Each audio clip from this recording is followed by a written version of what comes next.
Let's talk about relationship, but let's begin with human relationships. We all know, even if we are not married and you are married, for any relationship to grow, what do we need? What is needed?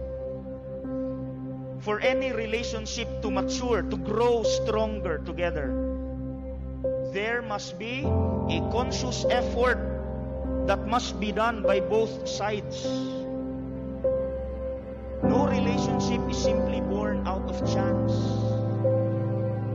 Nga nagtapad lang mo sa rural, dahil nagsabot mong magminyo, it will not happen. Nga mo pa'y pag-ila ninyo, magminyo dahil mong duha. No relationship is born simply out of chance. And so there must be a conscious relationship, and it thrives, it grows when there is what we call mutual self-revelation. Self-revelation. What do we mean by that? Mutual self-revelation. From the word mutual, you both agree. Self-revelation, you reveal yourself to the other.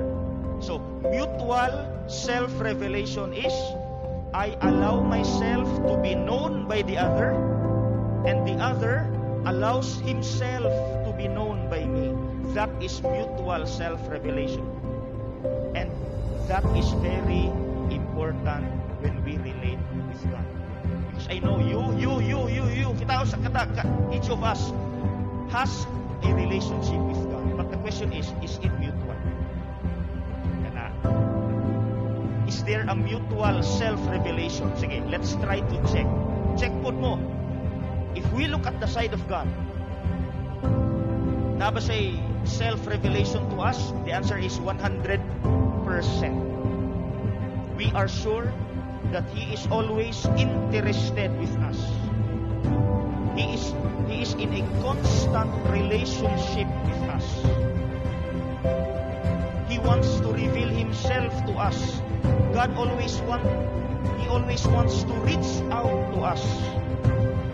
God always wants to know us. And the greatest evidence is that what happened on the cross. It's like telling, this is who I am. This is my nature. This is who God is. A God who is forgiving. A God who is compassionate. A God who is merciful. This is who I am. This is how I reveal myself to you, that I am not a punisher. I am a God of love. I care for you. I am always interested with you. I want to know you. So on the side of God, my dear friends, there's always a conscious relationship. But the big question is on our side.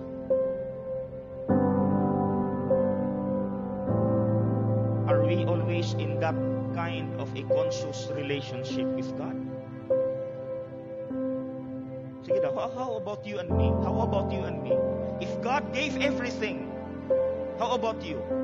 Are you giving God everything?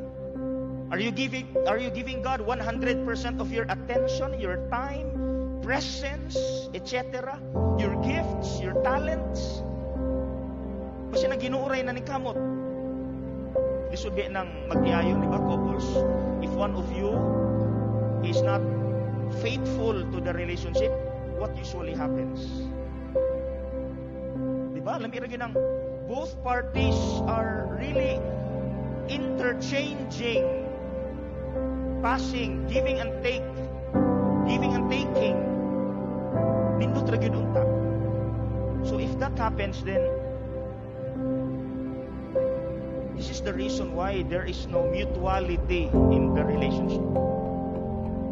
Because with all the efforts done by God in reaching out to us, there is always that hesitation on our